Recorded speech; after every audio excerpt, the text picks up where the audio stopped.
Hello everyone.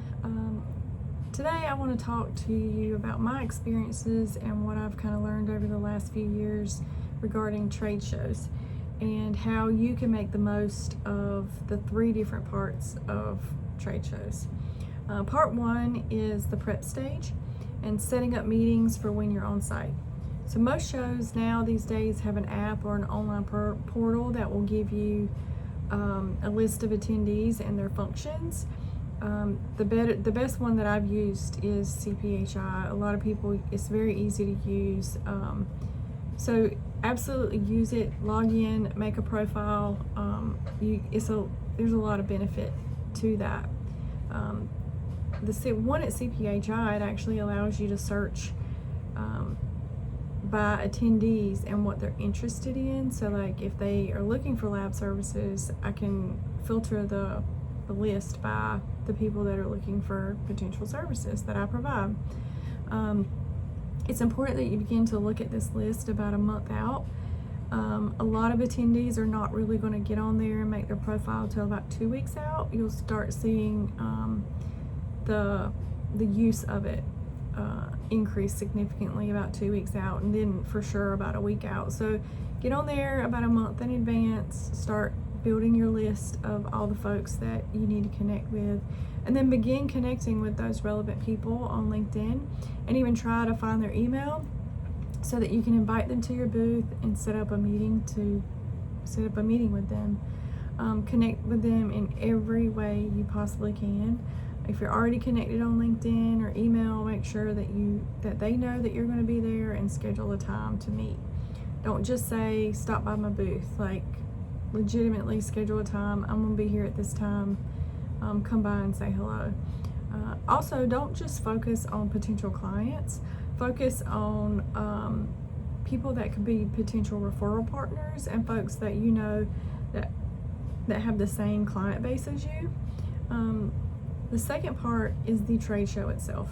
Make sure that your booth is never empty. So have enough people come with you that you can switch times out and allow you to have meetings away from the booth, allow your other partners to have time away from the booth and have meetings set up.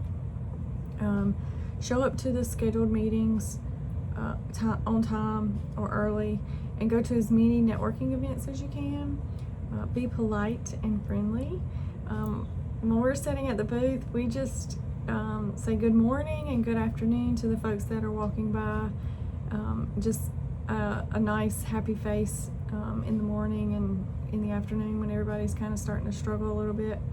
A couple of rules that I've established is no eating at the booth. It's a little unprofessional, and it also gives time for everyone that's working the booth to have a little bit of a break.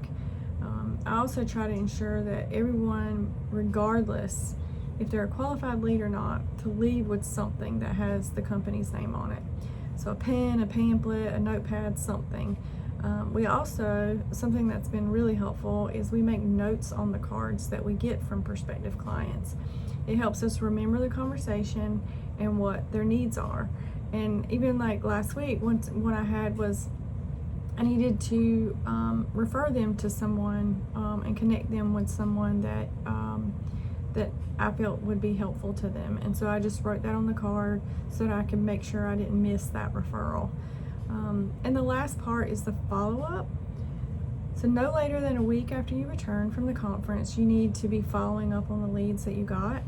So put the ones that are most promising in your CRM and make sure that you reach out several times over the next few weeks.